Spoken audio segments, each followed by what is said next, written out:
Genghis Khan killed 40 million people, burned cities to the ground, the most feared warrior in human history. But here's what history books don't tell you. He got richer from trade than from war. The Silk Road, the ancient highway connecting China to Europe, made him more money in a single year than a decade of conquest. Because Genghis Khan understood something most rulers didn't. Armies take territory, but trade keeps it. And the numbers, 3,000% returns. This is how the deadliest empire in history became the richest. Before Genghis Khan, the Silk Road was a nightmare. 7,000 kilometers of desert, mountains and bandits. Merchants traveling from China to Rome. Most died along the way.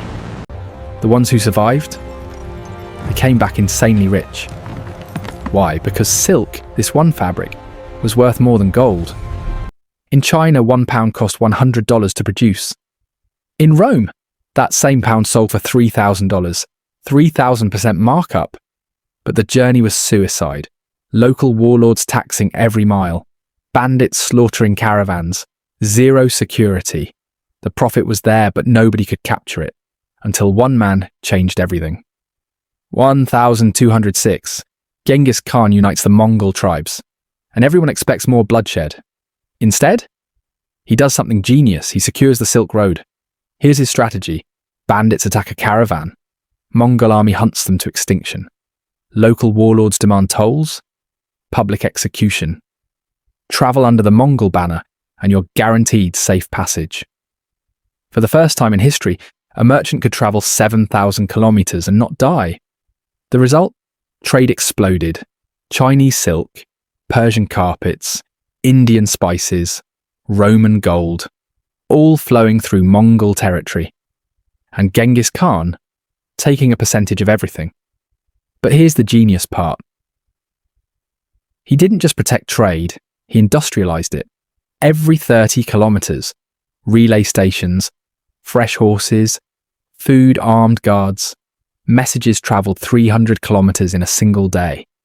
In the 1200s, this wasn't logistics. This was warfare applied to economics. And the profit? Merchants made 3,000%. Genghis Khan made 10% of that on every single transaction.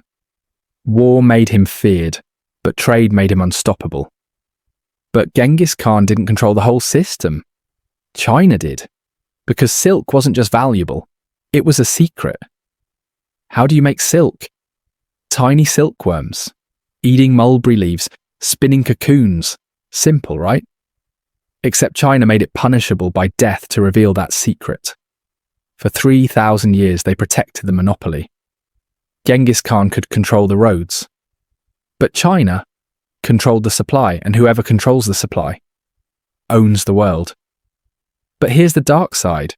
The same roads that move silk also moved death. 1346. The Black Death. Bubonic plague. Carried by rats on merchant ships. Spreading along every Silk Road route Genghis Khan had secured. Europe, half the population dead in 4 years. The Middle East, devastated. Asia, collapsed. 50 million people, gone.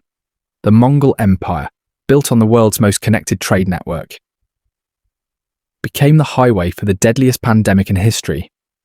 Trade created wealth, but it also created catastrophic vulnerability.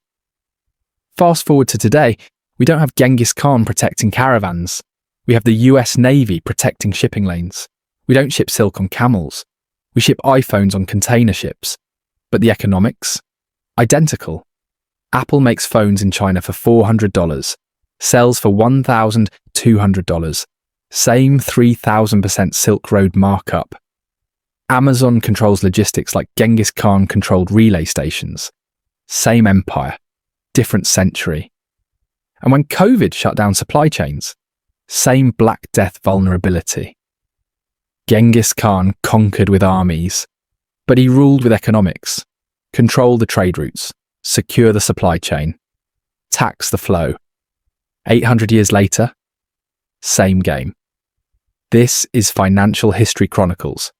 Subscribe, because the people who understand how empires are really built, they're the ones building the next one.